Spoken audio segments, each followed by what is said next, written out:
وبركاته. إن الحمد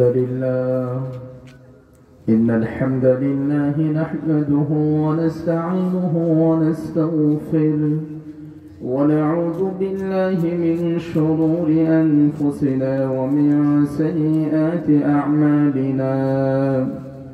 من يهده الله فلا مضل له ومن يضلل فلا هادي له. وأشهد أن لا إله إلا الله وحده لا شريك له.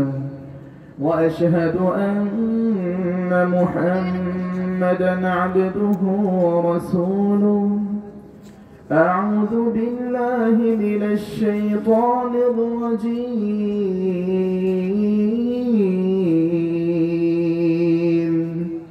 بسم الله الرحمن الرحيم.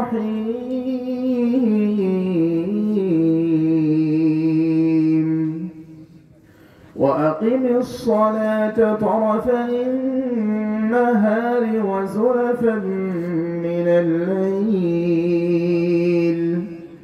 إن الحسنات يذهبن السيئات ذلك ذكرى للذاكرين.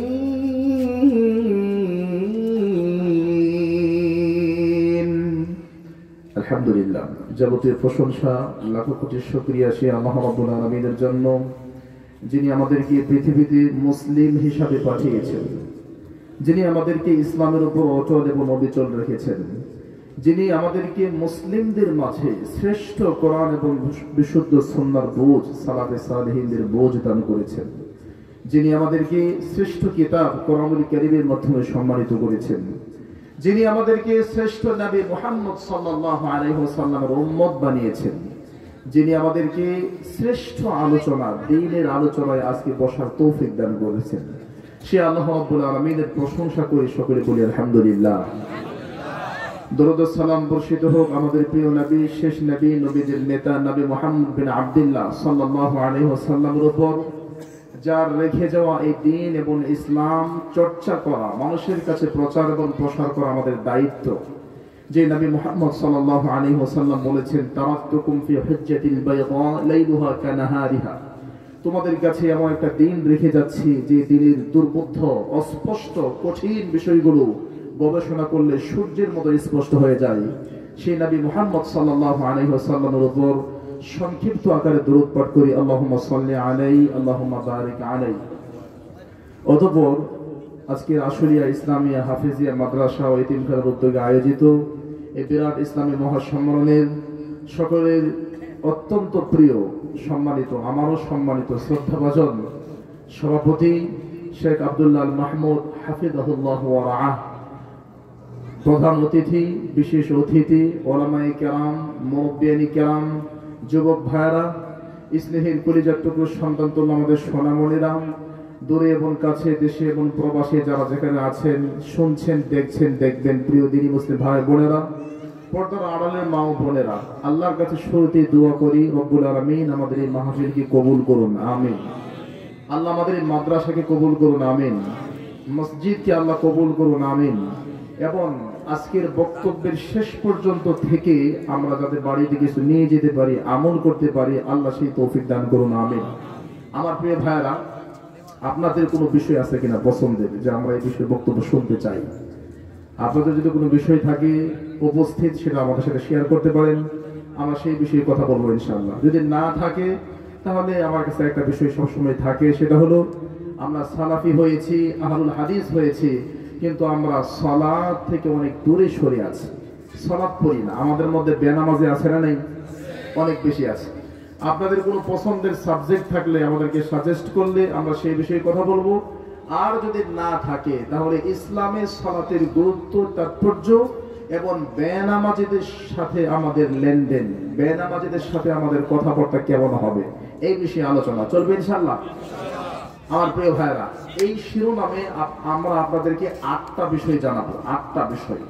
এই 8টা বিষয়ের শিরোনাম মনে রাখবেন, তাহলে আলোচনা বোঝা সহজ হবে। আমরা প্রথমে জানবো যে সালাতটা কি জিনিস।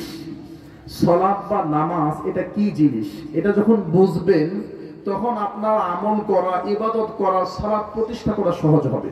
তো প্রথমে আমরা জানবো সালাত কি।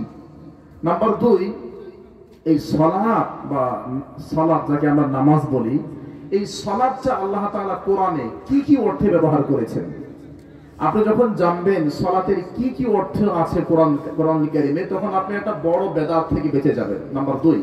নাম্বার 3, সালাত শব্দটি আল্লাহ কোরআন কারীমে কতবার ব্যবহার করেছেন। তাহলে 1, সালাত কাকে বলে, 2, সালাতের কি কি অর্থ আছে, 3, সালাত শব্দটি কোরআন কারীমে কতবার আসছে। নাম্বার 4, এই সালাত বা নামাজ এটা কি শুধু আমাদের জন্যই নাকি আগের নবীদের উপরও ছিল। নাম্বার 5, সালাতের গুরুত্ব। নাম্বার 6, জামাতের সাথে সালাত আদায়ের গুরুত্ব। নাম্বার 7, যারা নামাজ পড়ে না, বেনামাজি, তাদের সম্পর্কে ইসলাম কি বলে। এবং সর্বশেষ নাম্বার 8, বেনামাজিদের সাথে 5টা আচরণ করতে হয়। কয়টা? 5টা। আপনারা কি আমার কথা বুঝতেছেন? এই 8টা শিরোনাম সামনে রেখে আমি আমার বক্তব্য শেষ করবো ইনশাআল্লাহ। তাহলে শুরুতে কি, সালাত কাকে বলে? বলবেন এটা জানা কি দরকার। জি, 80 বছর ধরে সালাত আদায় করেন, 90 বছর ধরে সালাত আদায় করেন, পাশে কোনো নাস্তিক আছে, হিন্দু আছে, আপনাকে অপমান করতে চায়। সে যদি বলে মুরব্বী আপনি ইসলাম ধর্মের মানুষ, 80 বছর ধরে নামাজ পড়েন, আচ্ছা বলেন তো নামাজ কি, আপনি হয়তো বলবেন থামেন আমি দেখাইতেছি কি। তো হিন্দু আবার ভয়ে পালাইতে পারে, লাঠি নিয়ে আসা পিড়ানো শুরু করে কিনা, কিন্তু আপনি তারা দেখাইবেন, মুখ দিয়ে বলতে পারতেছেন না যে নামাজ কি, কি করবেন, ওযু করবেন, এমনি এমনি দেখাইবেন। তা আসলে সালাত বা নামাজটা কি একজন মুসলিম হিসাবে জানা দরকার আছে না নেই?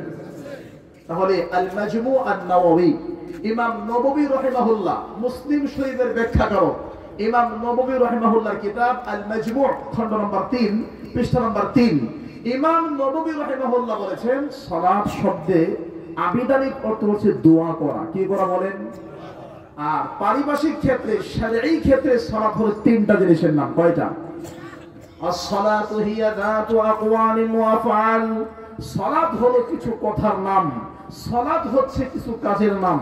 তাবদাউহা বিত-তাকবীর, যেটা শুরু হবে আল্লাহু আকবার দিয়ে, ওয়া তানতাহি বিত-তাসলিম, যেটা শেষ হবে আসসালামু আলাইকুম ওয়া রাহমাতুল্লাহ দিয়ে। তাহলে আজকে আমরা জানলাম সালাত শব্দের শাব্দিক অর্থ হচ্ছে দোয়া করা, চাওয়া, প্রার্থনা করা, নিজের মনের ইচ্ছা আল্লাহর কাছে বলা, নিজের দাবি দাওয়াগুলো আল্লাহর কাছে পেশ করা। আর পারিভাষিক ক্ষেত্রে 3 কথার নাম সালাত। কয় কথা? কিছু কথার নাম সালাত, কিছু কাজের নাম সালাত। যেই কথা এবং কাজের শুরু হবে আল্লাহু আকবার, শেষ হবে আসসালামু আলাইকুম। আমার ভাইয়ারা প্রশ্ন করতে পারেন নামাজের মধ্যে আবার কিসের কথা, নামাজের মধ্যে আবার কিসের কাজ? কারণ আল্লাহ নবী তো বলেছেন ফাউমিরনা বিস-সুকুত ওয়া নুহিনা আনিল কালাম। সাহাবায়ে কেরাম বলছেন আমাদেরকে সালাতে চুপ থাকতে বলা হয়েছে, কথা বলতে না করা হয়েছে। তো আপনি বললেন কিছু কথার নাম নামাজ, কিসের কথা? এটা কিসের কথা? এটা রাসূলুল্লাহ সাল্লাল্লাহু আলাইহি ওয়াসাল্লাম বলেন ইন্নাল মুসাল্লি ইযা ইউসাল্লি ফাইন্নাহু ইউনাজি রাব্বা, মুসাল্লি যখন সালাতে দাঁড়ায় যায় ফাইন্নাহু ইউনাজি রাব্বা, তখন সে তার রবের সাথে কথা বলা শুরু করে দেয়। আস্তে আস্তে বলেন সুবহানাল্লাহ। না যায় ইউনাজি শব্দের অর্থ হলো কানে কানে কথা বলা, চুপি সরে কথা বলা, আস্তে আস্তে কথা বলা। মুসল্লি যখন সালাতে দাঁড়ায় তখন সে তার রবের সাথে কথা বলা শুরু করে দেয়। যেমন এই শব্দটাই কোরআন কারীমের 28 নম্বর পারা 2 নম্বর পৃষ্ঠা 9 নম্বর লাইন সূরা মুজাদালার 8 নম্বর আয়াতে আসছে ইন্নামান নাজওয়া মিনাশ শাইতান, ইন্নামান নাজওয়া, কানে কানে কথা বলা, আস্তে আস্তে কথা বলা শয়তানের কাজ। হাদিসে এসেছে রাসূল সাল্লাল্লাহু আলাইহি ওয়াসাল্লাম বলেছেন ইদা কুনতুম সালাসা ফালা তাতানাজা ইসনান, যখন তোমরা 3 জন এক জায়গায় থাকো 2 জন কানে কানে করবে না, 2 জন কানে কানে কথা বলবে না, কারণ যে পাশে বসে আছে সে কষ্ট পাবে। তাহলে আমরা জানলাম তিরমিজি মূল বলিয়ম ইন্ডিয়ার ছাপা 2 নম্বর খণ্ড, সেখানেও শব্দটা আসছে মুসা নাজিয়ুল্লাহ, মুসা আল্লাহর সাথে কথা বলেছে। এখানে আমরা জেনে গেলাম সূরা মুজাদালায় আসছে ইন্নামান নাজওয়া মিনাশ শাইতান। তিরমিজির হাদিস ইদা কুনতুম সালাসা ফালা তাতানাজা, এখানে মুনাজা আসছে। এরপর তিরমিজি মূল বলিয়ম ইন্ডিয়ার ছাপা 2 নম্বর খণ্ড মুসা নাজিউল্লাহ, এখানেও নাজায়ুল্লাহ শব্দটা আসছে। যেই শব্দটা এখানে আসছে ইন্নাল মুসাল্লি ইদা ইউসাল্লি ফাইন্নাহু ইউনাজি রাব্বা, মুসল্লি যখন নামাজে দাঁড়ায় যায় তখন সে তার রবের সাথে আস্তে আস্তে কথা বলা শুরু করে দেয়। এই যে নামাজে বললাম কিছু কথার নাম সালাত, কি কথা পেয়েছেন? কার সাথে কথা? এবার দেখেন সহিহ মুসলিম ইন্ডিয়ার ছাপা মূল বলিয়ম কিতাবুস সালাত হাদিসের রাবি আবু হুরায়রা, হাদিসটা হাদিসে কুদসি। আল্লাহ তাআলা বলেন কসামতুস সালাতা ইয়ানি সূরাতুল ফাতিহা, আল্লাহ তাআলা সূরা ফাতিহাকে 2 ভাগে ভাগ করেছেন। ফানিসফুহা লি ওয়া নিসফুহা লি আবদি, এক ভাগ আল্লাহর জন্য, এক ভাগ বান্দার জন্য। এবার আল্লাহ বলছেন মানুষ যখন নামাজে দাঁড়ায় যায় আর পড়ে আলহামদুলিল্লাহি রাব্বিল আলামিন, আল্লাহ তখন বলে হামিদানি আবদি, আমার বান্দা আমার প্রশংসা করেছে। এবার আপনি যখন বলেন আর রহমানির রহিম, আল্লাহ বলে আসনা আলাইয়া আবদি, আমার বান্দা আমার গুণগান করেছে। এবার আপনি যখন বলেন মালিকি ইয়াউমিদ্দিন, আল্লাহ বলে মাজ্জাদানি আবদি। এভাবে প্রত্যেকটা আয়াত আপনি যখন পড়েন আল্লাহ উত্তর দেয়। এটা হলো কার সাথে কথা? তাহলে নামাজ হলো কিছু কথার নাম জানলাম, কিছু কাজের নাম। কি কাজ? রুকু করা কাজ, সিজদা করা কাজ, বৈঠক করা কাজ, সুবহান রাব্বিল আযীম বলা কাজ, এগুলো কাজ। এটা শুরু হবে কি দিয়ে? আল্লাহু আকবার দিয়ে। শেষ হবে কি দিয়ে? আসসালামু আলাইকুম ওয়া রাহমাতুল্লাহ দিয়ে। আমার ভাইরা, আপনাদের কষ্ট হচ্ছে? কথা কি বোঝা যায়? তাহলে আজকে আমরা জানলাম সালাত 3টা কথার নাম, মনে রাখতে হবে। লাস্টে আবার শোনাবো ইনশাআল্লাহ। চলেন 2 নম্বর পয়েন্টে যাই। এই সালাত বা নামাজ আল্লাহ কোরআনে কি কি অর্থে ব্যবহার করছে এটা জানা দরকার আছে না নাই? কারণ সালাতের পরে আমাদের দেশে মোনাজাত আছে না নাই? আছে না নাই?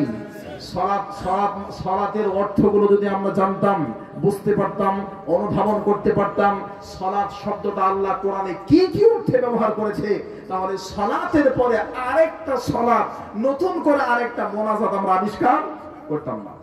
তাহলে আমার প্রিয় ভাইরা, সালাত শব্দটি আল্লাহ কোরআনুল কারীমে প্রায় 8টা অর্থে ব্যবহার করেছে। কয়টা অর্থ? কয়টা? জোরে বলেন 8টা। 1 নাম্বার পেয়ে যাবেন কোরআনুল কারীম 2 নম্বর সূরা আল বাকারা আয়াত নম্বর 157, 2 নম্বর পারা 3 নম্বর পৃষ্ঠা 1 নম্বর লাইন সূরাতুল বাকারা 157 নম্বর আয়াত। আল্লাহ বলছেন উলাইকা আলাইহিম সালাওয়াতুম মির রাব্বিহিম ওয়া রাহমা ওয়া উলাইকা হুমুল মুহতাদুন। উলাইকা আলাইহিম সালাওয়াতুম মির রাব্বিহিম, তাদের উপর তাদের রবের পক্ষ থেকে সালাত। এখানে সালাত মানে কি? তাফসীর ইবনে কাসির মূল ভলিউম, তাফসীর ইবনে কাসির মূল ভলিউম আরবি 8 খণ্ডের প্রথম খণ্ড সানাউল্লাহ সালাওয়াতুম মির রাব্বিহিম, আই সানাউল্লাহি আযজা ওয়া জাল্লা, আল্লাহর পক্ষ থেকে সানা, অনুগ্রহ, মেহেরবানি, গুণকীর্তন, অর্থাৎ আল্লাহর পক্ষ থেকে দয়া, শান্তি, রহমত, মেহেরবানি, এই অর্থে এখানে সালাত ব্যবহার হয়েছে। আপনাদের কষ্ট হচ্ছে? কথা কি বোঝা যায়? তাহলে সালাতের 1 নম্বর অর্থ পাইলাম। 2 নম্বর সালাতের অর্থ হচ্ছে ক্ষমা চাওয়া। কি চাওয়া? ক্ষমা চাওয়া, যেটা কোরআনুল কারীমে এসেছে সূরাতুত তাওবা 11 নম্বর পারা 1 নম্বর পৃষ্ঠা 13 নম্বর লাইন সূরাতুত তাওবা আয়াত নম্বর 99। আল্লাহ বলছেন ওয়াসালাওয়াতির রাসূল, ওয়াসালাওয়াতির রাসূল, রাসূলের সালাত। তাফসীরে জালালাইন খুলেন এবং তাফসীরে ইবনে কাসির খুলেন, তাফসীরে তাবারি খুলেন। সালাওয়াতের রাসূল আই ইস্তিগফারের রাসূল, রাসূলের ক্ষমা চাওয়া। এখানে সালাত মানে ক্ষমা। আমার সাথে আছেন? কথা কি বোঝা যাচ্ছে?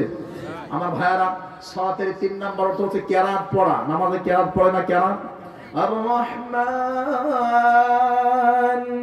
আল্লামাল কুরআন খালাকাল ইনসান আল্লামাহুল বায়ান। এই যে কিরাত, সালাতে কিরাত পড়া হয়। নামাজের 3 নম্বর, সালাতের 3 নম্বর অর্থ হচ্ছে কিরাত পড়া। দলিল কোরআনুল কারীমের 15 নম্বর পারা 11 নম্বর পৃষ্ঠা 13 নম্বর লাইন সূরা বানী ইসরাঈল আয়াত নম্বর 110। আল্লাহ বলছেন ولا تجهر بصلاتك ولا تخافت بها وابتغ بين ذلك سبيلا ولا تجهر بصلاتك আল্লাহ নবী আপনি আপনার সালাতকে উঁচু করবেন না। তাফসীর ইবনে কাসির মূল বই সূরা বনী ইসরাইল খোলেন, আই বিকিরাআতিকা, নামাজের মধ্যে আপনি আপনার কিরাতকে খুব জোরে পড়বেন না, ওয়ালা তুখাফিত বিহা, আস্তেও পড়বেন না, ওয়াবতাগি বাইনা যালিকা সাবিলা, না জোরে না আস্তে মিডিয়াম পন্থে আপনি কিরাত পড়বেন। এটা কখন? ইসলামের সূচনা লগ্নে আল্লাহর নবীকে আল্লাহ আদেশ করেছেন, কারণ খুব জোরে পড়লে অমুসলিমরা রাগান্বিত হতে পারে, তখন তারা অযথা কথা বলতে পারে, বকা দিতে পারে।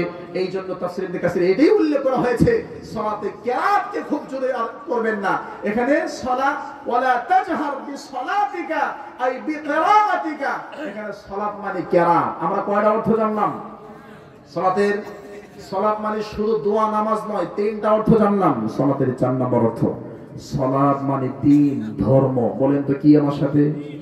সালাত মানে দ্বীন। যেমন একটা হাদিসে এসেছে, as-salatu imaduddin faman aqamaha faqad aqamaddin wa man hadamaha faqad hadamaddin। যদিও হাদিসটার সনদ নিয়ে কথা এসেছে, কিন্তু সালাত মানে দ্বীন এই অর্থে আল্লাহ কোরআনে ব্যবহার করেছেন। পারা নম্বর 12, পৃষ্ঠা নম্বর 10, লাইন নম্বর 11, সূরাতুল হুদ আয়াত নম্বর 87। আল্লাহ বলছেন, قالوا يا شعيب أصلاتك تأمرك أن نترك ما يعبد آباؤنا أو أن نفعل في أموالنا ما نشاء إنك لأنت الحليم الرشيد। قالوا তারা বলল, ইয়া শুআইব, হে নবী শুআইব, আসসালাতুকা, তোমার সালাত, ইয়ানি আদিনুকা, তোমার দ্বীন। শুআইব, নবী শুআইব, আপনি আল্লাহর পক্ষ থেকে যে দ্বীন নিয়ে আসছেন, আপনার দ্বীনকে তা'মুরুকা, আপনাকে এই আদেশ করে, আন্নাতুরুকা মা ইয়াবুদু আবাউনা, আমাদের পূর্বপুরুষরা যে মূর্তি পূজা করেছে ওই মূর্তি পূজা আমরা ছেড়ে দিতাম। আপনার দ্বীন কি আপনারা এটাই বলে? এখানে সালাত মানে কি? দ্বীন। আপনারা এই কথা বুঝতেছেন? তাহলে সালাতের 4টা অর্থ হলো। 5 নম্বর অর্থ আমার ভাইরা মনে রাখতে হবে, কেন এটা বলতেছে আর 3 নামে খেয়াল করেন, তাহলে বুঝবেন কেন আমি অর্থগুলো বললাম। সালাতের 5 নম্বর অর্থ আমার প্রিয় ভাইরা, সালাত মানে তাসবিহ তাহলিল। কোরআন কারীম সূরা নূর আয়াত নম্বর 41, 18 নম্বর পারা 14 নম্বর পৃষ্ঠা আল্লাহ বলছেন, ألم تر أن الله يسبح له من في السماوات والأرض والطير صافات كل قد علم صلاته وتسبيحه والله عليم بما يفعلون। ألم ترى, আল্লাহ নবী আপনাকে দেখেননি, আল্লাহ ইউসাব্বিহু লাহু, আল্লাহর তাসবিহ পাঠ করে, মান ফিস সামাওয়াত, আকাশে যারা আছে তারা, ওয়াল আরদি, জমিনে যারা আছে তারা, ওয়াত তায়রু সাফাত, আরে খোলা আকাশে কাতারবদ্ধভাবে এই পাখিগুলো আল্লাহর তাসবিহ পাঠ করে। কুল্লুন ক্বাদ আলিমা সালাতাহু ওয়া তাসবিহাহু, সবাই জানে তার সালাত কেমন হবে, তাসবিহ কেমন হবে। বোঝা গেল চতুষ্পদ প্রাণী যারা আছে, আরো অসংখ্য প্রাণী আছে, এমনকি পাখিগুলো আল্লাহর তাসবিহ পাঠ করে। যেটা কোরআন কারীমের আরেকটা আয়াত 15 নম্বর পারা 5 নম্বর পৃষ্ঠা 5 নম্বর লাইন সূরা বনী ইসরাইল আসছে। আল্লাহ বলছেন, তুসাব্বিহু লাহু মান ফিস সামাওয়াতি ওয়া মান ফিল আরদ ওয়া ইন মিন শাইইন ইল্লা ইউসাব্বিহু বিহামদিহি ওয়ালাকিন লা তাফকাহুনা তাসবিহাহুম ইন্নাহু কানা হালিমান গফুরা। তুসাব্বিহু লাহু মান ফিস সামাওয়াতি ওয়া মান ফিল আরদি, আকাশে যারা আছে সবাই, জমিনে যারা আছে সবাই আল্লাহর প্রশংসার তাসবিহ পাঠ করে। কিন্তু তোমরা তাদের তাসবিহর ভাষা বুঝো না। এই আয়াতের ব্যাখ্যা সহিহ বুখারী ইন্ডিয়া ছাপা মূল ভলিউমে পেয়ে যাবেন, হাদিস নাম্বার 3019। আল হাদিস সফটওয়্যার হাদিসটা পেয়ে যাবেন। হাদিসের রাবি আবু হুরায়রা রাদিয়াল্লাহু তাআলা আনহু বলেন, রাসূল সাল্লাল্লাহু আলাইহি ওয়াসাল্লাম বলেছেন, কাসাত নামলাতুন নাবিয়্যাম মিনাল আম্বিয়া, একটা পিঁপড়া একজন নবীকে কামড় মারে, একটা পিঁপড়া একজন নবীকে কামড় দেয়, ফাআমারা বিকরিয়াতিন নামলি, অথবা নবী আদেশ করলেন এই গ্রামে যত পিঁপড়া আছে সব পিঁপড়াকে আগুন দিয়ে জ্বালিয়ে দাও। ফাআওহাল্লাহু ইলাই, আল্লাহ নবীর কাছে ওহী প্রেরণ করলেন, আনকারা সাদকা নামলা, আপনাকে একটা পিঁপড়া কামড় দিয়েছে, আহরাক্তা উম্মাতাম মিনাল উমামি তুসাব্বি, আপনি সম্পূর্ণ পিঁপড়ার উম্মতকে জাতিকে পুড়িয়ে দিচ্ছেন কেন? আপনাকে একটা পিঁপড়া কামড় দিয়েছে, আপনি সারা দেশের সব পিঁপড়াকে আগুন দিয়ে পোড়াবেন কেন? আপনি কি জানেন তুসাব্বিহু, এই পিঁপড়াও আল্লাহর প্রশংসার তাসবিহ পাঠ করে, পিঁপড়াও সুবহানাল্লাহ সুবহানাল্লাহ পড়ে, বলেন সুবহানাল্লাহ।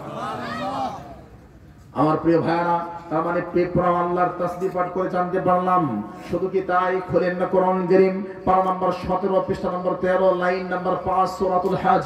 আল্লাহ বলছেন, ألم تر أن الله يسجد له من في السماوات ومن في الأرض আলাম তারা আন্নাল্লাহ, আল্লাহ নবী আপনাকে দেখেননি?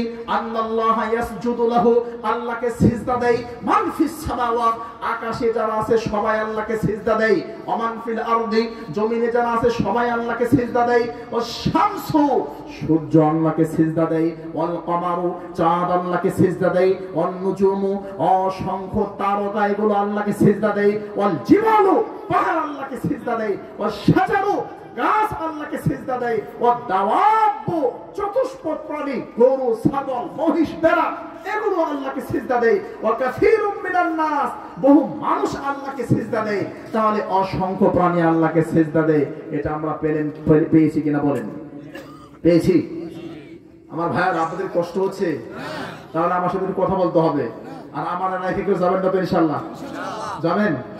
বক্তা চোখ বন্ধ করে বক্তব্য দিচ্ছে আর মনে করছে খুব ভালোই তো বক্তব্য হচ্ছে। কেউ কেউ উঠে যায় বক্তব্যের পরে, মিনিট দেড়েক পরে চোখ খুলে দেখে সামনে কেউ নাই।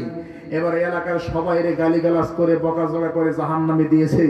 বাম পাশে ডান পাশে বসে দেখে একটা ছেলে বসে আছে, খুব শীতের মধ্যে একদম জড়সড় হয়ে বসে আছে।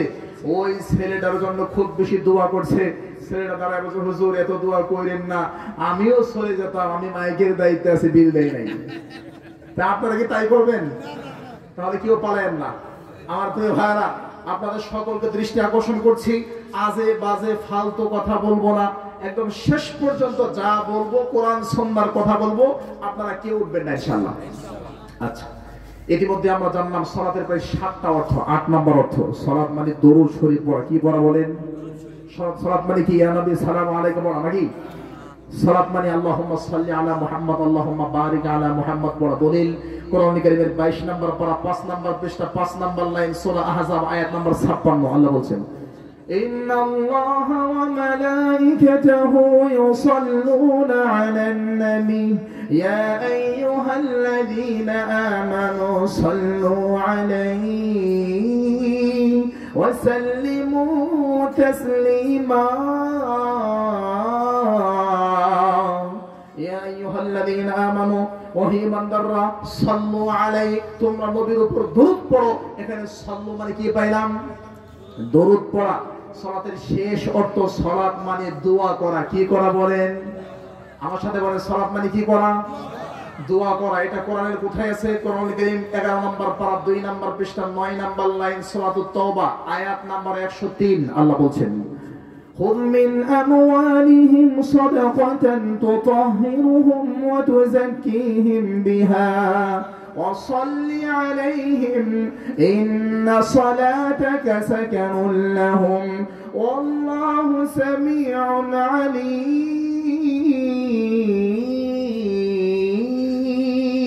আল্লাহ বলছেন, আল্লাহ নবী জি মানুষের দান সদকা যাকাত আদায় করেন। যারা আপনার হাতে দান করে, সাল্লি আলাইহিম, তাদের জন্য দোয়া করেন। একটু আগে আপনারা দান করেছেন না?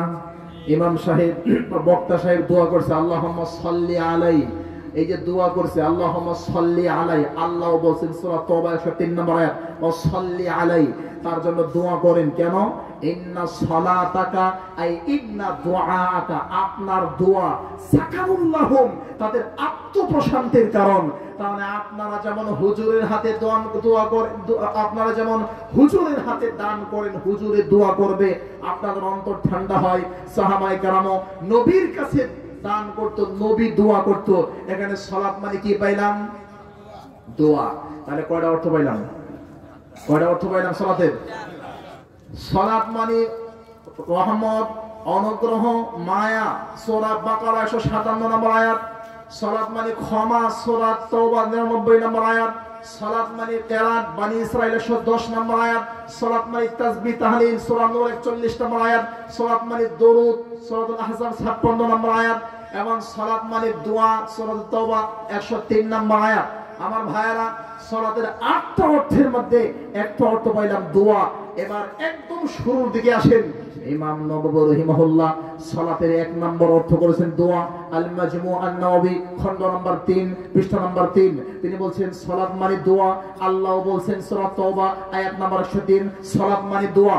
সালাত মানে যদি দোয়া হয়, সালাত মানে যদি প্রার্থনা হয়, সালাত মানে যদি মোনাজাত হয়, তাহলে আজকের বাংলাদেশের মুসলমানরা সালাতের পরে আমার মুসল্লিদেরকে দিকে ফিরে সবাইকে নিয়ে সম্মিলিত মোনাজাতের নামে যেই মারামারি, যেই হানাহানি, যেই কাটাকাটি, যেই খোনাখুনি, যেই দলাদলি, যেই ফেরকাবন্দি, যেই জুলুম, অত্যাচার, অন্যায়, অবিচার, নোংরামি, নষ্টামি, ধর্মের নামে যে বাড়াবাড়ি করছে, এই হুজুররা সালাত মানে দোয়া, সালাত মানে প্রার্থনা, এটা বোঝে না, এটা জানে না। বুঝলেও তারা সত্যকে গোপন করে আছে তাদের আকাবিরদেরকে, বাবা হুজুর, দাদা হুজুরদেরকে বাঁচানোর জন্য। আমার প্রিয় ভাইরা, দোয়ার বিপক্ষে আমরা নয়, কিন্তু সালাতের মতো একটা শ্রেষ্ঠ ইবাদত। তিরমিজি 241 নম্বর হাদিস, সহিহ বুখারী 962 নম্বর হাদিস, আবু দাউদের 554 নম্বর হাদিস, আবু দাউদের 1270 নম্বর হাদিস, তিরমিজি 586 নম্বর হাদিস। সালাতের মতো এত শ্রেষ্ঠ একটা ইবাদতকে একটা বেদাতের মাধ্যমে বিলীন করে দিচ্ছে, নষ্ট করে দিচ্ছে। এই জন্য আজকে আমাদের এই বিষয়টা ক্লিয়ার করলাম। সালাত মানে নামাজ তা নয়। সালাতের 8টা অর্থ বললাম, 8টা অর্থের মধ্যে একটা অর্থ পাইলাম সালাত মানেই দোয়া, সালাত মানেই প্রার্থনা, সালাত মানেই মোনাজাত। এটাই যদি হয় তাহলে আবার নতুন করে আবার মোনাজাত করা দরকার নেই। আমার ভাইয়ারা, তবে মোনাজাতের বিপক্ষে আমরা নয়। দাঁড়ায়া দোয়া করেন, বসে করেন, রাস্তায় করেন, হাট বাজারে দোয়া করেন, দোকানে করেন, যেখানে মন চায় সেখানে দোয়া করেন, একাকী করেন, হাত তুলে করেন, হাত ছেড়ে দিয়ে করেন, নামাজের মধ্যে করেন, নামাজের বাহিরে করেন, নামাজের পরে করেন, কিন্তু সবাই মিলে যে পদ্ধতি আমাদের দেশে আছে, এই পদ্ধতিটা বেদাত, ঠিক কিনা বলেন? আমার ভাইয়ারা, কোরআন কারীম দলিল 2 নম্বর পারা 7 নম্বর পৃষ্ঠা সূরাতুল বাকারা 2 নম্বর সূরা 186 নম্বর আয়াত। আল্লাহ বলছে আমার কাছে দোয়া করো চাও। 8 নম্বর পারা 16 নম্বর পৃষ্ঠা সূরা আরাফ 54 নম্বর আয়াত। আল্লাহ বলছে আমার কাছে দোয়া করো। সূরা মুমিন আরেক নাম সূরা গাফির 24 নম্বর পারা 13 নম্বর পৃষ্ঠা 3 নম্বর লাইন। আল্লাহ বলছে আমার কাছে চাও, দোয়া করো। ইন্নাল্লাযীনা ইস্তাকবিরুনা আন ইবাদাতি, যারা দোয়া নামক ইবাদতে অহংকার করে দোয়া করে না, তারা লাঞ্ছিত হয়ে জাহান্নামে যাবে। তাহলে দোয়া আছে, এটা আপনাদেরকে বোঝালাম। তিরমিজি 3370 নম্বর হাদিস, আল্লাহর নবী বলেছে দোয়া করো। তিরমিজি 3373 নম্বর হাদিস, আল্লাহর নবী বলেছে দোয়া একটা সম্মানিত ইবাদত। ইবনে মাজাহ 3865 নম্বর হাদিস, আল্লাহর নবী বলছেন দোয়া করলে খালি হাতে ফিরিয়ে দেন না কে? আল্লাহ। তিরমিজি 486 নম্বর হাদিস, দোয়ার আদব শিক্ষা দেওয়া হয়েছে। তিরমিজির 3477 নম্বর হাদিস, দোয়া কেমনে করলে কবুল হবে বলা হয়েছে। তিরমিজির 3479 নম্বর হাদিস, দোয়ার পদ্ধতি বলে দেওয়া হয়েছে। আবু দাউদের 1493 নম্বর হাদিস, কি বলে দোয়া করলে দোয়া কবুল হবে। তিরমিজির 3505 নম্বর হাদিস, দোয়া করতে হবে। তিরমিজির 1905 নম্বর হাদিস, দোয়া করতে হবে। সহিহ মুসলিম 2727 নম্বর হাদিস, 2733 নম্বর হাদিস, অসংখ্য হাদিস আছে দোয়ার পক্ষে। কিন্তু সালাতের পরে সবাই মিলে যেই দোয়া করেন, এই দোয়ার কোনো প্রমাণ। এই জন্য আমি আমার ভাষায় বলি, দোয়া তো নয় আল্লাহর সাথে বিতলামি করা, মজা করা। কেমনে? একটা ফকির এসে বলছে, ভাই দেন তো 10টা টাকা ভিক্ষা। বলছেন দাঁড়াও দিচ্ছি, দোকানটা খুলে আমার ক্যাশ থেকে তোমাকে টাকা দিচ্ছি, আমার পকেটে টাকা নাই। তখন ফকির বলছে, রাখেন আপনার 10 টাকা ভিক্ষা, আমি গেলাম, রাখেন আপনার ভিক্ষা, আমি গেলাম। তাহলে এই ফকিররে আপনার বেয়াদব বলবেন নাকি সোয়াদব বলবেন? কথা বলেন। ফকির তাড়াহুড়া করেছে ভিক্ষা চেয়ে। আমার প্রিয় ভাইরা, আমি আমার মতো করে বলি, আমরা পৃথিবীতে সবাই ফকির। এটাও আল্লাহ বলে দিয়েছেন কোরআনুল কারীম পারা নাম্বার 22 পৃষ্ঠা নাম্বার 15 সূরা ফাতির, ইয়া আইয়ুহান নাস আনতুমুল ফুকারা ইলাল্লাহ। আল্লাহ বলেছেন 26 নাম্বার পারা 9 নাম্বার পৃষ্ঠা সূরা মুহাম্মাদের শেষ আয়াত, আল্লাহুল গনি ওয়া আনতুমুল ফুকারা, আল্লাহই ধনী তোমরাই ফকির। এটাই যদি হয় তাহলে আমরাও তো আল্লাহর কাছে ফকির, তাই না? আমরা যদি বলি আসসালামু আলাইকুম ওয়া রাহমাতুল্লাহ, আসসালামু আলাইকুম ওয়া রাহমাতুল্লাহ, আল্লাহুম্মা আমিন, 10 সেকেন্ডের মধ্যে বিরহমাতিকা আরহামার রাহিমিন, মানেটা কি? আল্লাহ দিবেন, দিলে দেন, নালে কিন্তু আমি গেলাম। কথা বুঝেন নাই? ফকির যেমন ভিক্ষা চাইতে তাড়াহুড়া করেছে, এই ফকিররে যেমন আমরা আদব বলি নাই। সালাতের পরে 5 ওয়াক্ত সালাতের পরে কমিটির ভয়ে হোক, চাকরি টিকানোর জন্য হোক, আকাবিরদের সুন্নাহ হোক, যেভাবেই হোক না কেন, 5 ওয়াক্ত সালাতের পরে যেই পদ্ধতিতে, যেই নিয়মে, যেই সিস্টেমে দিন রাত এই বেদাতটি চলে যাচ্ছে, এবং এই বেদাতের কারণে আজকে সালাফি মসজিদ ভেঙে দেওয়া হচ্ছে, সালাফি মসজিদের উপর আক্রমণ করা হচ্ছে, সালাফিদেরকে মসজিদ করতে দেওয়া হচ্ছে না, মাদ্রাসা করতে দেওয়া হচ্ছে না। নিজেরা বেদাতি, যারা রাতের বেলা মন্দির পাহারা দেয়, তারাই দিনের বেলা সালাফিদের মসজিদ নিয়ে খেল তামাশা করে, এরাই হলো বেদাতি। আমার প্রিয় ভাইয়েরা, বারাক্রম করে দিয়ে বলতে হয়, আমার পাশে বাংলাদেশের স্বনামধন্য আলেমদের একজন, আপনাদের প্রিয় ব্যক্তিত্ব, আমাদের প্রিয় ব্যক্তিত্ব শেখ আব্দুল্লাহ মাহমুদ সাহেব আছেন। বাংলাদেশ জমিয়ত আহলে হাদিসের ঊর্ধ্বতন নেতাদের একজন। বাংলাদেশ জমিয়ত আহলে হাদিসের অন্তর্গত একটা মসজিদ ব্রাহ্মণবাড়িয়া পাকাচং এলাকায়, সেই মসজিদটা বাংলাদেশ জমিয়তে আহলে হাদিসের নামে লেখা আছে। মসজিদ 3 বছর টিন সেটে চলেছে, 3 বছর পর্যন্ত কোনো অসুবিধা হয় নাই। 3 বছরের মধ্যে একবার তারা ভেঙে দিয়েছিল। হিন্দু পুলিশ এসেছিল, হিন্দু পুলিশে বলেছে যে তারা ভেঙে দিয়েছে, তারাও মুসলমান, আপনারাও মুসলমান, এবার একটু ভালো করে করেন, মসজিদ ভাঙবে না, আগে লাইব্রেরি ভেঙছে। হিন্দু পুলিশের পরামর্শে দিদিভাইয়ের সেখানে মসজিদ করে 6 শতক জায়গা বাংলাদেশ জমিয়তে আহলে হাদিসের নামে বাংলাদেশ জমিয়তে আহলে হাদিস মসজিদ পরিচালনা করবে, এইভাবে লিখে দেওয়া হয়। সেখানে যখন বিল্ডিং তুলতে যাওয়া হয়, তখন রাত দিন বাধা আসে, বাসের ঘোষণা আসে। আমি নিজেও বাংলাদেশ জমিয়তে আহলে হাদিসের প্রেসিডেন্ট সভাপতি অনুমতি দিয়েছেন, ওনার অনুমতি ক্রমে সেখানে গিয়েছি। আশ্চর্য হবেন, বেদাত বোঝাতে গিয়ে আমি এটা বলছি, সময় নষ্ট করছি না, আমি আমার মূল বিষয়ে যাচ্ছি। টিউনো সাহেব ছিলেন, ওসি সাহেব ছিলেন, সেনা কর্মকর্তা ছিলেন, সবার সামনে একটাই বক্তব্য, যা হওয়ার হবে, আইন শৃঙ্খলা বিঘ্নিত হবে, ঠিক থাকবে না। এখানে যদি আহলে হাদিস মসজিদ হয়, যা হওয়ার তা হবে। সেইখানে উপস্থিত আমাদেরকে প্রশাসন বলে যে তাদেরকে বলেছে কয়েক হাজার লোক এসে এখানে তারা ত্রাস সৃষ্টি করবে। আমার বক্তব্য হলো, আমরা তো আপনাদেরকে ভাই মনে করি, আপনারা আমাদের মুসলমান ভাই, আপনারা আমাদের মুসলমান দিনী ভাই, আপনাদেরকে কাছে টেনে নিয়ে আসি। আপনাদের সাথে হিংসা নেই, বিদ্বেষ নেই, মারামারি নেই, কাটাকাটি নাই, ভালোবাসা, মহব্বত এবং হৃদ্রতার বন্ধনে চাদরে আবৃত হয়ে আমরা থাকতে চাই। আপনাদের কারো কাছে আমরা যাই না, কোনো কিছু বলি না, আমাদের জায়গাতে আমরা আল্লাহর ঘর করব, সেখানে বাধা দেন কেন? এই বেদাতই আপনাকে এই বাধা দেওয়া শিখিয়েছে। অতএব বেদাতকে ছেড়ে দেন, যতদিন পর্যন্ত বেদাত থেকে দূরে না থাকবেন ততদিন পর্যন্ত সফল কাম। এই জন্য হাসান একটা কথা বলেছেন, মুয়াত্তা মালিক দারিমি মিশকাত 186 নম্বর হাদিস, বুখারী মুসলিম মিশকাত 140 নম্বর হাদিস, শুধু মুসলিম শরীফের হাদিস 1718 নম্বর হাদিস। একই কথা আল্লাহর নবীর বক্তব্য, মুসলিম মিশকাত 142 নম্বর হাদিস, বুখারী মিশকাত 143 নম্বর হাদিস, বুখারী মুসলিম মিশকাত 145 নম্বর হাদিস। মুসলিমে আসছে, মিশকাতে আছে, মিশকাতের হাদিস নাম্বার 158, তিরমিজিতে আসছে, মিশকাতে আসছে, মিশকাতের হাদিস নাম্বার 159, মুয়াত্তা মিশকাত 186 নম্বর হাদিস, দারিমি মিশকাত 188 নম্বর হাদিস, সহিহ আত-তিরমিজির 63 নম্বর হাদিস, সহিহ বুখারী 1597 নম্বর হাদিস এবং মুসনাদ আহমদ 4870 নম্বর হাদিস। প্রত্যেকটা হাদিসের মধ্যে বেদাত, নিকৃষ্ট, নোংরা যাদের মধ্যে বেদাত আছে, তারাই হলো আহলুস সুন্নাহ ওয়াল জামাত, তারাই হলো সালাফিদের জাতীয় দুশমন, এটাই বলা হয়েছে। আমার ভাইরা কষ্ট হচ্ছে আপনাদের? আলোচনা চলবে আর 10 মিনিট নাকি? তাহলে আপনাদের সর্বোচ্চ সহযোগিতা কামনা করছি। আমি আমার 2টা বিষয় শেষ করলাম। কয়টা বলেন? এক, সালাত কাকে বলে? 3 কথার নাম সালাত, এটা শেষ করলাম। আলহামদুলিল্লাহ, আপনারা উঠে যাচ্ছেন না, এটা খুব ভালো লাগতেছে। নাম্বার 2, সালাত শব্দটি কোরআন কারীমে প্রায় 8টা অর্থে ব্যবহার হয়েছে। নাম্বার 3, আমরা জানলাম সালাত এবং বেদাত একত্রিত হতে পারে না।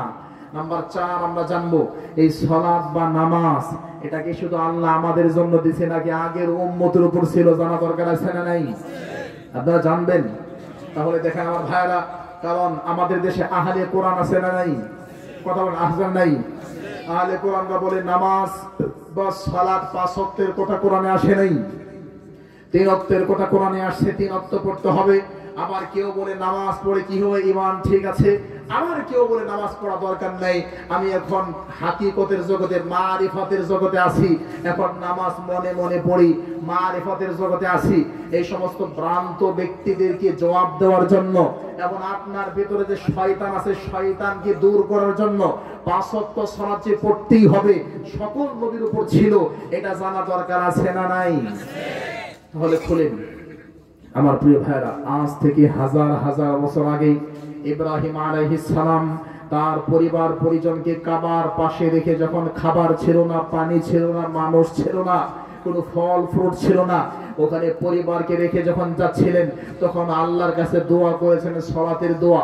আয়াতটি পেয়ে যাবেন কোরআন কারীমের 13 নম্বর পারা 19 নম্বর পৃষ্ঠা 3 নম্বর লাইন, সূরা ইব্রাহিমের 37 নম্বর আয়াত। আল্লাহ বলছেন, ربنا إني أسكنت من ذريتي بواد غير ذي زرع عند بيتك المحرم ربنا ليقيموا الصلاة ربنا হে আমাদের রব লিউকিমুস সালাহ, যাতে তারা সালাত আদায় করে। এই দোয়াটাই আল্লাহ আরেকটু স্পষ্ট করেছেন সূরা ইব্রাহিম আয়াত নম্বর 41, ইব্রাহিম আলাইহিস সালামের দোয়া। رب اجعلني مقيم الصلاة ومن ذريتي ربنا وتقبل دعاء। ইব্রাহিম আলাইহিস সালাম দোয়া করেছিলেন, রব্বি জাআলনি মুকিমাস সালাহ, হে আল্লাহ আপনি আমি নবী ইব্রাহিমকে নামাজ প্রতিষ্ঠাকারী বানান, অমিন যুররিয়াতি, আমার বংশ থেকে কিয়ামত পর্যন্ত যারা আসবে সবাইকে নামাজ প্রতিষ্ঠাকারী বানান। তার মানে হাজার হাজার বছর আগে, নবী আসার হাজার বছর আগে ইব্রাহিম নবীও সালাত পড়েছেন, সালাতের দাওয়াত দিয়েছেন, পেয়েছেন? কথা বলেন না, পান না আপনারা? আমার ভাইরা, আল্লাহ সুবহানাহু ওয়া তাআলা আরেকটা আয়াতে স্পষ্ট করেছেন, আজ থেকে হাজার হাজার বছর আগে ওদের সালাত ছিল তার একটা প্রমাণ। সূরা বাকারা 2 নম্বর সূরা 125 নম্বর আয়াত, 1 নম্বর পারা 18 নম্বর পৃষ্ঠা 11 নম্বর লাইন। আল্লাহ বলছেন, ওয়াহিদনা ইলা ইব্রাহিম ওয়া ইসমাঈল আন তাহহিরা বাইতিয়া লিত-তাইফিন والعاكفين والركع السجود ওয়াহিদনা ইলা ইব্রাহিম, নবী ইব্রাহিমের কাছ থেকে ওয়াদা নিয়েছি, ও ইসমাঈল, ইসমাঈল নবীর কাছ থেকে ওয়াদা নিয়েছি। কি ওয়াদা? আনতাহিরা বাইতিয়া লিত-তাইফিন, তোমরা বাপ বেটা ইব্রাহিম ইসমাঈল আমার ঘর বাইতুল্লাহকে পবিত্র রাখবা। কার জন্য? লিত-তাইফিন, যারা তাওয়াফ করে তাদের জন্য, ওয়াল আকিফিন, যারা ইতিকাফ করে তাদের জন্য, ওয়ার রুকআই আস-সুজুদি, যারা রুকু সিজদা করে সালাত পড়ে তাদের জন্য। হাজার বছর আগে ইব্রাহিম নবীর সময় সালাত ছিল, পাইলাম, পেয়েছেন? ইব্রাহিম নবীর সন্তান ইসমাঈল আলাইহিস সালাম, তিনিও তার পরিবারকে হাজার বছর আগে সালাতের দাওয়াত দিয়েছেন, পেয়ে যাবেন সূরা মারিয়াম 16 নম্বর পর 8 নম্বর পৃষ্ঠা 3 নম্বর লাইন, সূরা মারিয়াম আয়াত নম্বর 55। আল্লাহ বলছেন, وكان يأمر أهله بالصلاة والزكاة وكان عند ربه مرضيا وكان يأمر أهله আহলাহু, ইসমাঈল আলাইহিস সালাম তার পরিবারকে আদেশ করতেন বিসসালাতি, সালাতের, ওয়া যাকাতি, যাকাতের। 1000 বছর আগে বাবা ইব্রাহিম দাওয়াত দিয়েছেন, তার সন্তান ইসমাঈল তিনিও দাওয়াত দিয়েছেন। আরো নিচের দিকে আসেন, মূসা এবং হারুন, দুইজন নবীর নাম শুনেছেন? কথা বলে না। মূসা এবং হারুন তারা ভাই, তারা দুজনে সালাতের দাওয়াত দিয়েছেন। পেয়ে যাবেন সূরা ইউনূস 87 নম্বর আয়াত, 11 নম্বর পারা, 17 নম্বর পৃষ্ঠা, 11 নম্বর লাইন। وأوحينا إلى موسى وأخيه أن تبوأ لقومكما بمصر بيوتا واجعلوا بيوتكم قبلة وأقيموا الصلاة وبشر المؤمنين।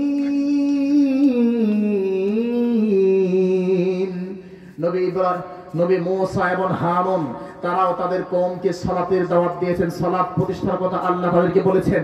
আরো যদি কাছাকাছি আসেন আমার প্রিয় ভাইরা, আপনারা আরেকজন নবীর নাম শুনেছেন, ঈসা নবী শুনেছেন?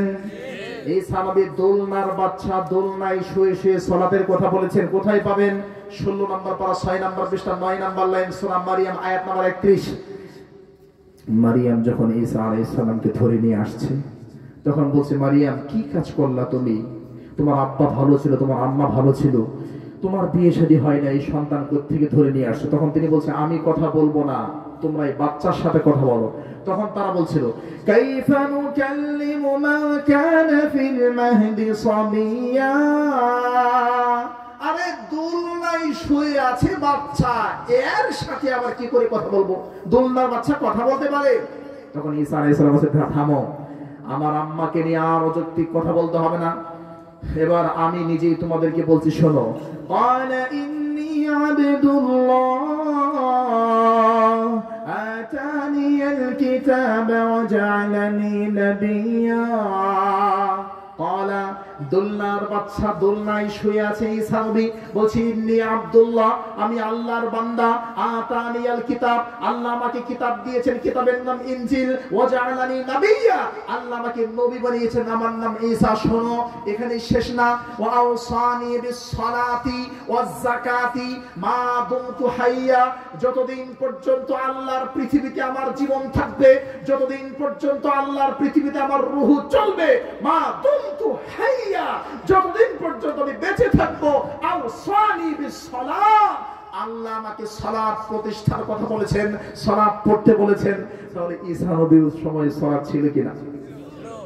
কষ্ট হচ্ছে আমার ভাইরা। ঈসা নবীর আম্মা, তাকে আল্লাহ স্পেশাল ভাবে সালাতের কথা বলছেন। 3 নম্বর পারা, 14 নম্বর পৃষ্ঠা, 11 নম্বর লাইন, সূরা আলী ইমরান 43 নম্বর আয়াত। ইয়া মারইয়াম কুনুতি লিরাব্বিকি ওয়াসজুদি ওয়ারকাই মা'আর রাকিঈন।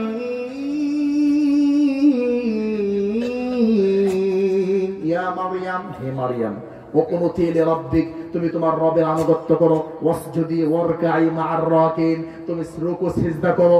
এখানেও সালাতের কথা বলা হচ্ছে। আমার ভাই হয়তো বলবেন, হুজুর ইব্রাহিম নবীর কথা বললেন, ইসমাইলের কথা বললেন, মূসার কথা বললেন, হারুনের কথা বললেন, ঈসা নবীর কথা বললেন, কি সেই আয়াত যে আয়াতের মধ্যে সব নবীর সময়ে সালাত ছিল বা সিজদা ছিল?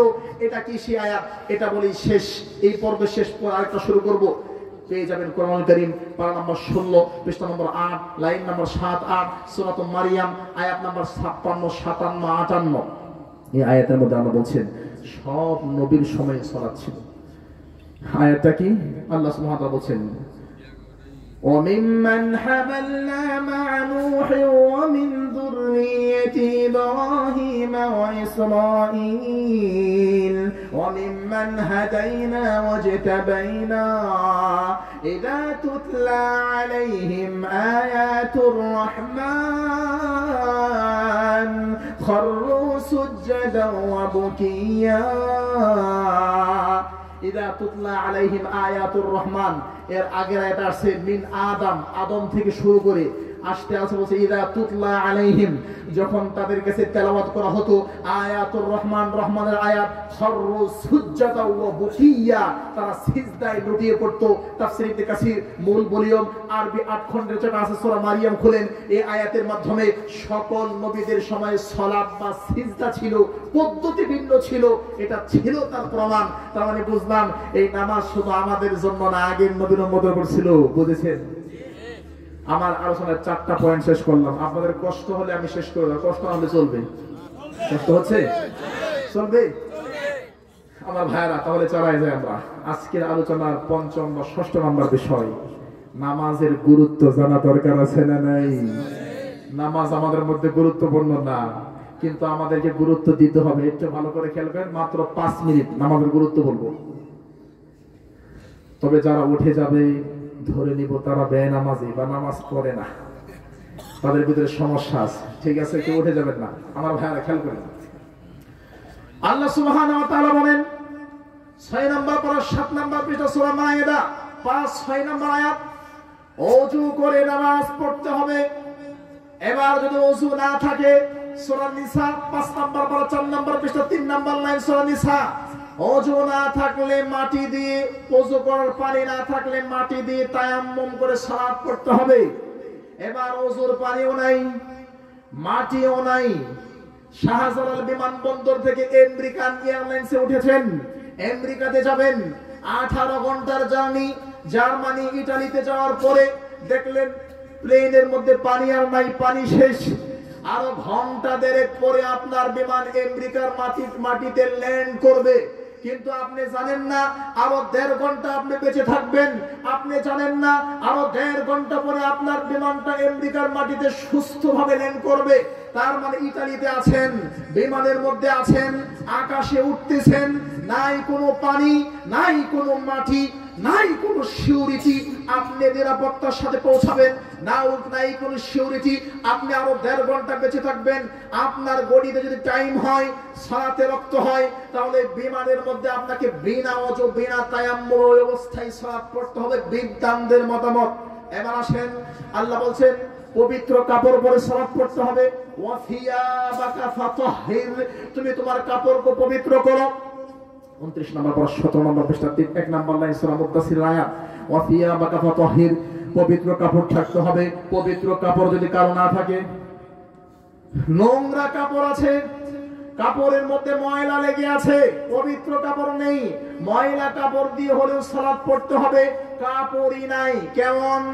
মনে করেন 10টা বখাটে ছেলে একটা মেয়েকে রেপ করে হোটেলে নিয়েছে, হোটেলে নিয়ে গিয়ে মেয়েটার সাথে অন্যায় করেছে, জানাবে বিচার করেছে, এমন মেয়েটাকে উলঙ্গ করে ছেড়ে দিয়েছে, এমন তার চাকু বের করেছে, 10 জনে মেরে কুকুরের মতো আচরণ করেছে মেয়েটার সাথে।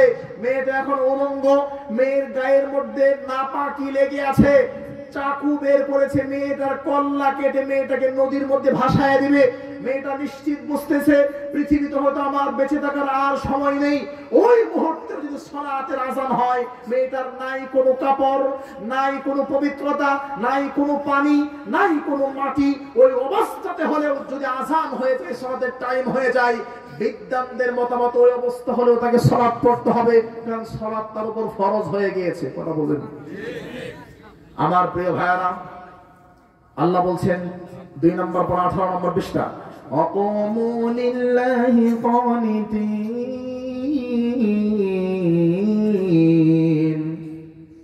দাঁড়ায়া সালাত আদায় করো, দাঁড়ায়া সালাত আদায় করা নামাজের রুকন।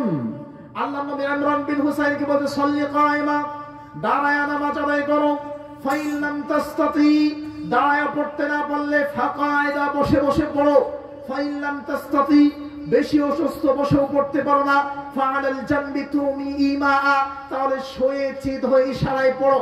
এই হাদিসের উপর ভিত্তি করে সুস্থ থাকলে দাঁড়ায় নামাজ পড়তে হবে, বেশি অসুস্থ হলে বসে, আরো বেশি অসুস্থ হেলান দিয়ে, আরো বেশি অসুস্থ শুয়ে শুয়ে, আরো বেশি অসুস্থ হাতের ইশারায়, আরো বেশি অসুস্থ চোখের ইশারায়, আরো বেশি অসুস্থ মাথার ইশারায়, আরো বেশি অসুস্থ আপনাদের নবীনগর অথবা বাইপেলে মেইন রোড ক্রস করার সময় 18 চাকার একটা ট্রাকের নিচে পড়ে গেছেন, 2 হাত নাই, 2 পা নাই, ঢাকা মেডিকেল থেকে ফেরত দিয়েছে, বারডেম থেকে ফেরত দিয়েছে, পিজি থেকে ফেরত দিয়েছে, শ্রীলঙ্কা থেকে ফেরত দিয়েছে, মালদ্বীপ থেকে ফেরত দিয়েছে, আমেরিকাতে পাঠানো হয়েছে।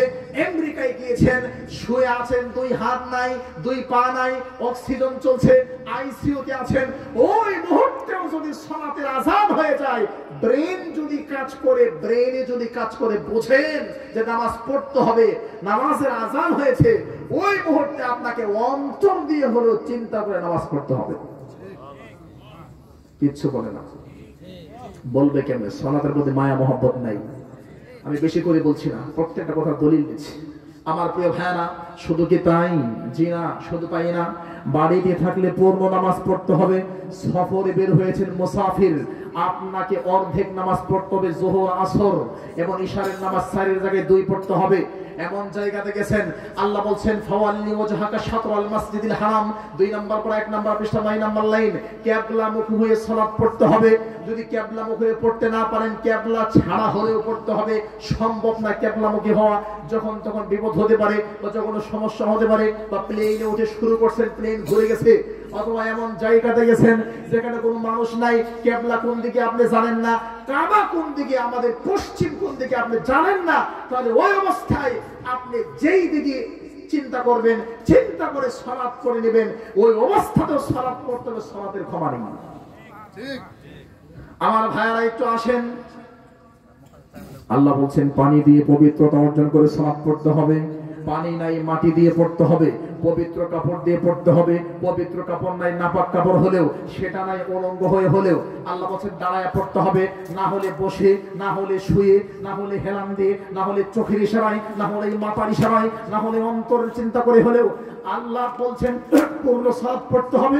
পূর্ণ না পড়লে যদি সফলতা কথা অর্ধেক অর্থাৎ কসর পড়তে হবে।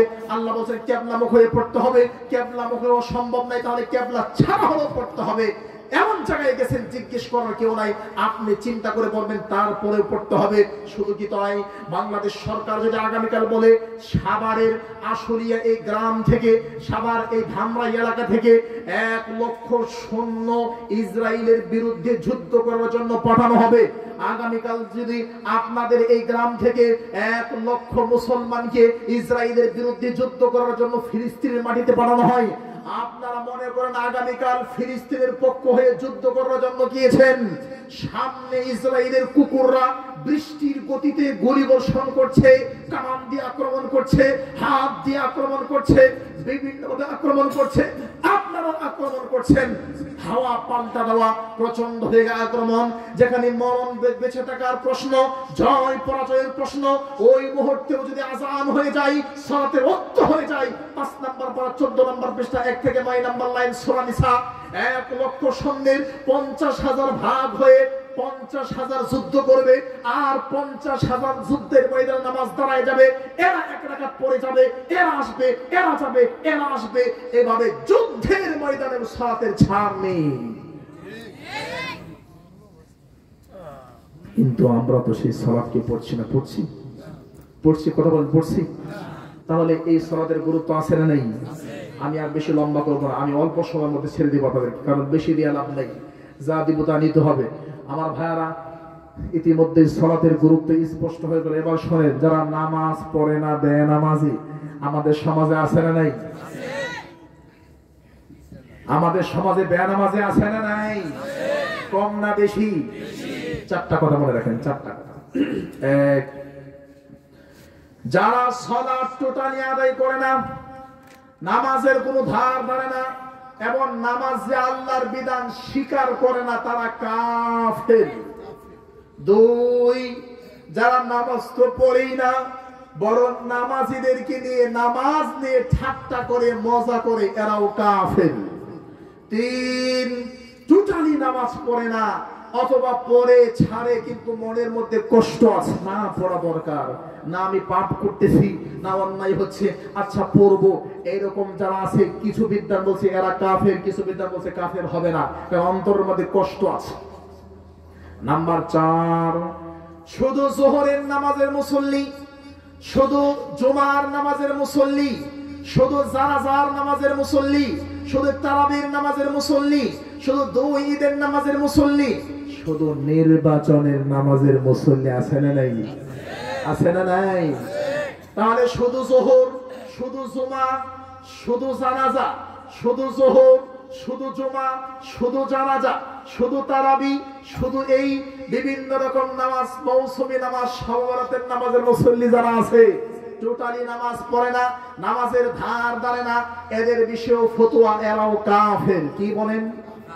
তাহলে চারটা বিষয়ের তিন জায়গায় কাফের বলা হয়েছে, এক জায়গায় কেউ বলছে কাফের হবে, কেউ বলছে হবে না।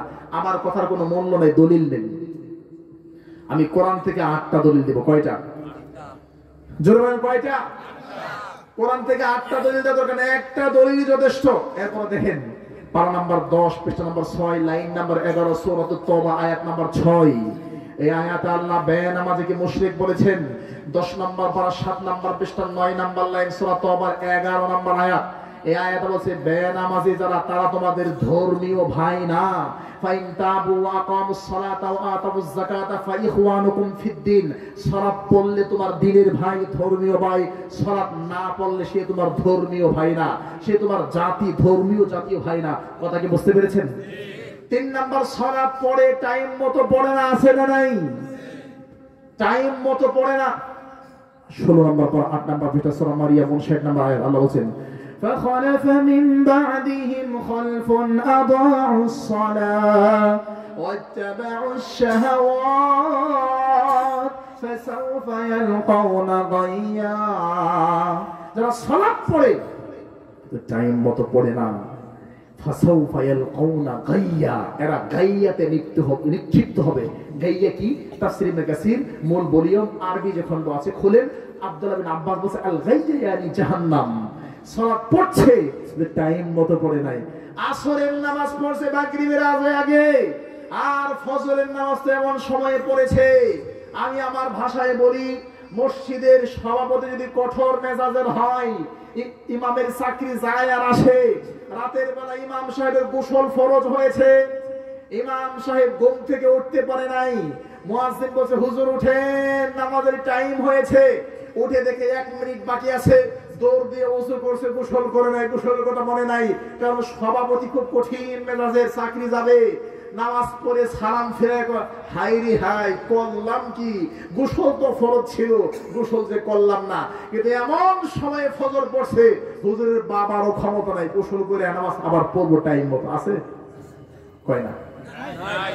যেই টাইমে আমরা পড়ি ইন্না আতাইনা কাল কাউসার, কুল হুয়াল্লাহু আহাদ দিয়ে, যেই টাইমে আমরা আমাদের হানাফি ভাইয়েরা সালাত পড়ে, এই টাইমে কি এটা হয়? আবু যার রাদিয়াল্লাহু তাআলা আনহুকে আল্লাহ নবী বলেছে কাইফা আনতা ইয়া বাদার, আবু যার সেদিন তোমার কি হবে? ইদা কানাত আলাইকা উমারা, যেদিন এমন আমিররা তোমাদের উপর নেতৃত্ব দিবে, ইউমিতুনাস সালাহ, যারা নামাজকে মেরে ফেলবে। আল্লাহ নবী বুঝলাম না, নামাজকে আবার কেমনে মারে? বুঝো নাই? আইয়ু আখিরুনাস সালাতা আন ওয়াক্তিহা, অক্তমত নামাজ আদায় করবে না। তাহলে কি করতে হবে? সাল্লিস সালাতা লি ওয়াক্তিহা, অক্তমত যেখানে পাও সেখানে নামাজ পড়ে নাও। তাহলে আমার ভাইরা, এই আয়াতে বলা হয়েছে যারা টাইম মতো সালাত পড়বে তারা কই যাবে? কথা বলেন। আপনারা কি কোথায় গেছেন? মুড়ি বর্তমান কোথায় গেছেন মনে হয়? তাহলে কথা বলতে হবে আমার ভাইরা। 4 নাম্বার 5 নাম্বার দলিল 21 পারা 6 পৃষ্ঠা সূরা রুম 31 নম্বর আয়াত আল্লাহ বলেন ফাকিমুস সালাহ ওয়া লা তাকুনু মিনাল মুশরিকিন, তোমরা সালাত আদায় করো, সালাতকে ছেড়ে দিয়ে মুশরিকদের অন্তর্ভুক্ত হয় না। তা নামাজ ছাড়লে কি হয়? আল্লাহু আকবার। 29 নম্বর পর 18 নম্বর পৃষ্ঠা সূরা মুদ্দাসির 41 থেকে 43 নম্বর আয়াত মা সালাকাকুম ফি সাকার ক্বালু লাম নাকু মিনাল মুসাল্লিন, কি জন্য তোমরা সাকার নামক জাহান্নামে আসছো? তারা বলবে লাম নাকু মিনাল মুসাল্লিন, আমরা নামাজ পড়ি নাই। শেষ দলিল ফাওয়াইলুল লিল মুসাল্লিন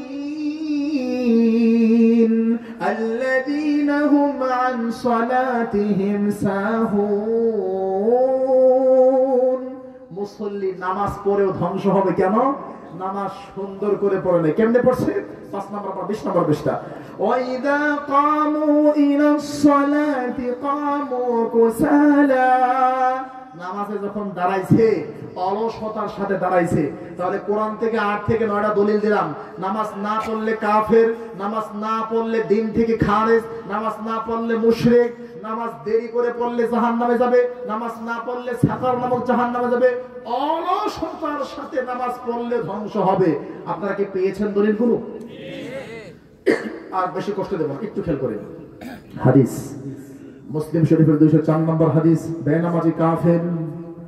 মুসনাদ আহমদ, আবু দাউদ, তিরমিজি, সহিহুল জামি 4143 নম্বর হাদিস, বেনামাজি কাফের। সহিহ আত-তারগিব খণ্ড নম্বর 1 পৃষ্ঠা নম্বর 282, বেনামাজি কাফের অমুসলিম। সহিহ আত-তারগিব খণ্ড নম্বর 1 পৃষ্ঠা নম্বর 385, বেনামাজি অমুসলিম কাফের। তাহলে আমরা হাদিস থেকে জানলাম মুসনাদ আহমদ মিশকাতের 61 নম্বর হাদিস। তাহলে আমরা কোরআন থেকে জানলাম কাফের, হাদিস থেকে জানলাম কাফের। কোরআন এবং হাদিসের পরে কি? আরে সাহাবীদের কথা নিতে হবে না। সাহাবীদের কথা কি গ্রহণযোগ্য নয়? সাহাবীরা কি বলছেন? তিরমিজি 2622 নম্বর হাদিস। সাহাবীরা বলছেন, নবীর যুগে কোনো আমল ছেড়ে দেওয়াকে আমরা কুফরি মনে করতাম না, তবে যারা নবীর যুগে নামাজ ছেড়ে দিত আমরা তাদেরকে কাফের মনে করতাম। নবীর যুগে নামাজ ছাড়া কেই যারা নামাজ ছাড়তো, নামাজ পড়তো না, এদেরকে আমরা কুফর বা কাফের মনে করতাম। কোরআন থেকে দলিল পাইলাম কাফের, হাদিস থেকে দলিল পাইলাম কাফের, সাহাবীর বক্তব্য থেকে দলিল পাইলাম কাফের। এবার 4 ইমামের বক্তব্য দেখেন, 4 ইমাম কি বলছে। ইমাম মালিক রাহিমাহুল্লাহ বলছে, বেনামাজিকে ধরো, তওবা করতে বলো, তওবা করলে বেনামাজি বাঁচবে, তওবা না করলে মুসলিম রাষ্ট্রের রাষ্ট্রপ্রধান জল্লাদ দিয়ে ওর কল্লা কাটবে। ইমাম শাফি রাহিমাহুল্লাহ বলছেন, বেনামাজিকে ধরো, তওবা করতে বলো, তওবা করলে বাঁচবে, না করলে বাঁচার উপায় নেই। আহমদ বিন হাম্বল রাহিমাহুল্লাহ বলছেন, বেনামাজিকে ধরো, 3 দিন জেলখানায় বন্দী করে রাখো, 3 দিন জেলখানায় বন্দী করে রাখো, তওবা করতে বলো, তওবা করলে বাঁচবে, ওয়া ইল্লা তাবা উস্তুতিবা, তাকে তওবা করতে হবে, ওয়া ইল্লা কুতিলা, যদি তওবা না করে তাহলে তাকে হত্যা করা হবে।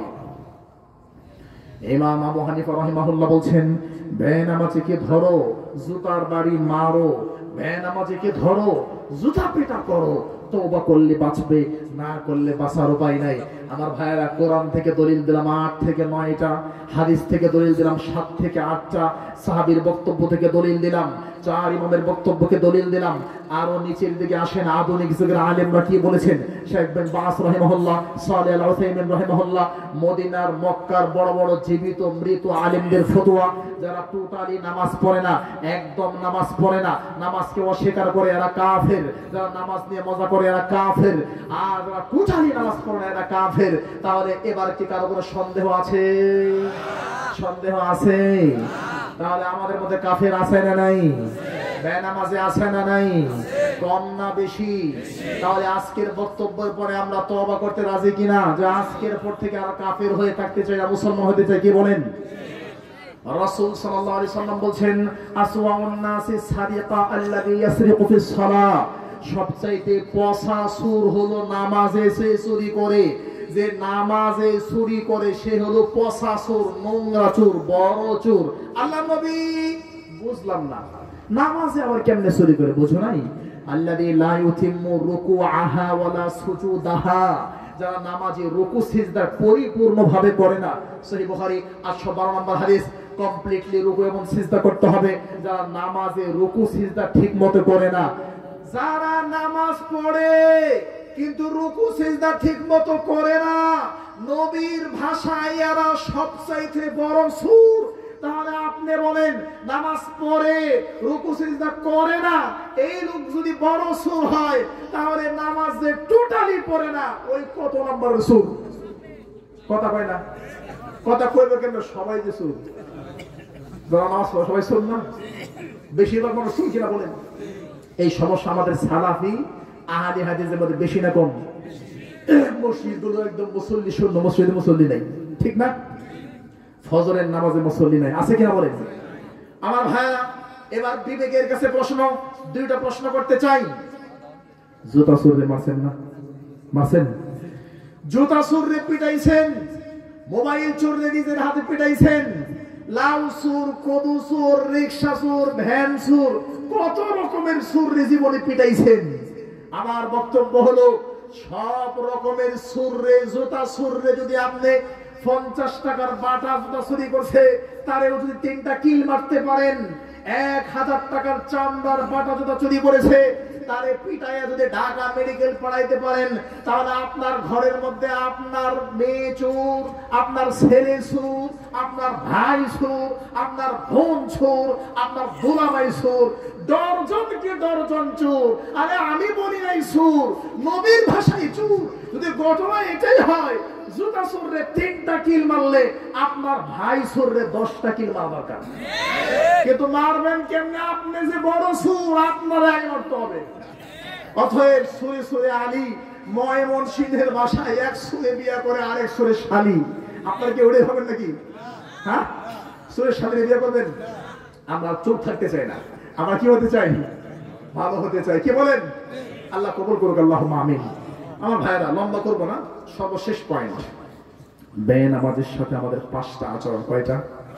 তার আগে আরেকটু বলি, 2টা প্রশ্ন বলছেন, একটা প্রশ্ন করছে, আরেকটা প্রশ্ন আছে। আমার ভাইরা, আমাদের মন মাইন্ড চেঞ্জ করতে হবে। মন মাইন্ডটা চেঞ্জ করতে হবে। কেমনে জানেন? আমার গ্রামে, আমার বাড়ির পাশে ভদ্রলোকের নাম আব্দুল বাড়ি, আজ থেকে 20 বছর আগে ছাগল চুরি করছে। বেচারা 20 বছর আগে ছাগল চুরি করছে। এরপর সৌদি আরব গেছে, হজ করছে, উমরা করছে, এখনো সৌদি আরবে আছে। আমার বক্তব্য হলো, 20 বছর আগে আপনার গ্রামে ছাগল চুরি করেছে, আজকে 20 বছর পরেও ওই ব্যক্তির গায়ের মধ্যে ছাগল চুরির গন্ধ আছে। ওই ব্যক্তির মেয়েরে কেউ বিয়া করে না, ছেলের কাছে কেউ বিয়া দেয় না। ওই ব্যক্তির চুল ছাগল চুরির বাড়ি বলা হয়। আমার বক্তব্য হলো, একবার একটা ছাগল চুরি করে যদি 20 বছর গন্ধ লাগে, তাহলে আপনার স্বামী আপনার সাথে থাকে, আপনার ঘরের মধ্যে 1 দর্জন চোর আছে, প্রতিদিন 5 বার করে নামাজ চুরি করে, ওদের শরীর কি গন্ধ করে না? কথা কয় না। কিন্তু এই গন্ধ লাগে না। কেন লাগে না? সৌদি আরবে মেরিন্ডা আছে, মেরিন্ডা চিনেন? Mirinda, RC, Pepsi, Coca Cola, এগুলোর মেয়াদ শেষ, ফারাই দিচ্ছে। তা আমাদের কিছু বাঙালি ভাইয়েরা যারা রাস্তায় কাজ করে, কষ্ট করে, ওনারা উঠায় খাওয়া শুরু করছে। ঠান্ডা, প্রচন্ড গরম, ঠান্ডা সৌদি ফারাই দিচ্ছে। তো এমন স্টাইলে খাচ্ছে, সৌদিয়ান বলছে, কি রে, এটা তো মেয়াদ শেষ, তোমরা খাচ্ছে কেন? আরে বেটা, মেয়াদ উত্তীর্ণ খাবার খাইতে গেলে আমার পেট হয়ে গেছে, এখন কিচ্ছু মনে হয় না। এগুলা কথা বুঝতে পারছেন? সিলেট সুনামগঞ্জ গেলাম প্রোগ্রাম করার পরে, বেচারা পোলাও খাওয়াইলো, মুরগি পোলাও।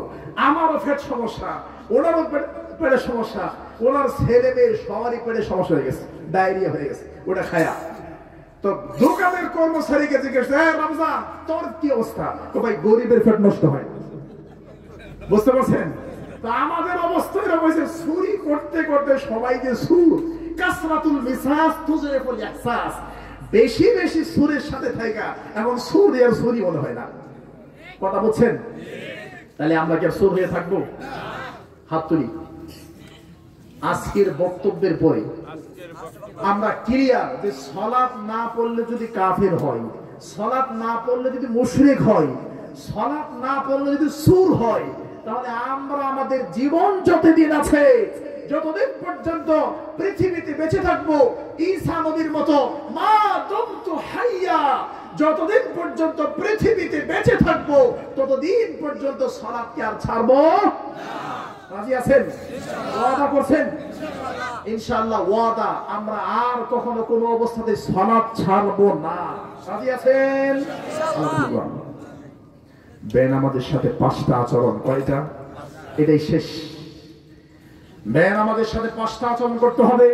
যখন বোঝা গেল বেনামাজি কাফের, বেনামাজি মুশরিক, বেনামাজি ইসলাম থেকে খারেজ, যারা নামাজকে অস্বীকার করে, নামাজ নিয়ে মজা ঠাট্টা করে, এরা যখন ইসলাম থেকে বের হয়ে গেল, তখন 5টা আচরণ বিদ্যানরা একমত।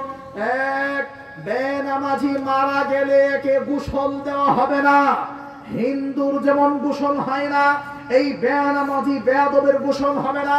2, বেনামাজি, নামাজ অস্বীকারী, নামাজের সাথে ঠাট্টা মজাকারী, এই লোকটা মারা গেলে তাকে দাফন কাফন পরানো হবে না, কাফনের কাফন পরানো হবে না।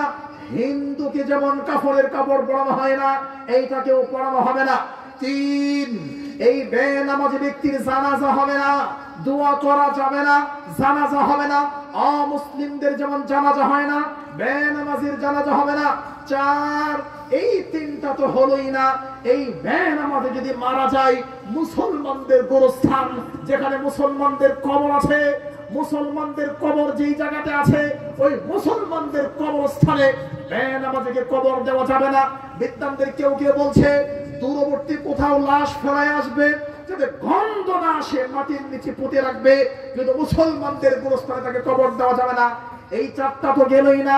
বেনামাজিকে গোসল দেওয়া গেল না, দাফন কাফন করানো হলো না, জানাজার সালাত পড়া গেল না, বেনামাজিকে মুসলমানদের গোরস্থানে কবর দেওয়া গেল না।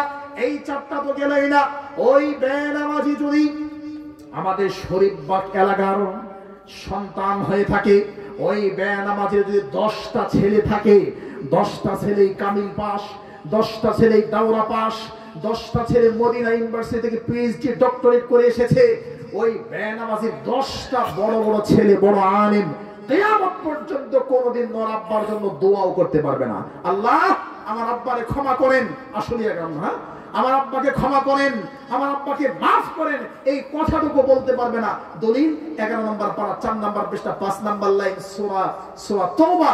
মা কানা লিন নবী, নবীর জন্য জায়েজ নাই, উচিত না, ওয়াল্লাযীনা আমানু, ঈমানদারদের জন্য জায়েজ না, আইয়াস্তাগফিরু লিল মুশরিকিন, মুশরিকদের জন্য ক্ষমা চাওয়া। আর আল্লাহ বলছেন সূরা রুম 31 নম্বর আয়াত, আকিমুস সালাহ ওয়া লা তাকুনু মিনাল মুশরিকিন, সালাত পড়ো, সালাত ছাইরা মুশরিক হয়ো না।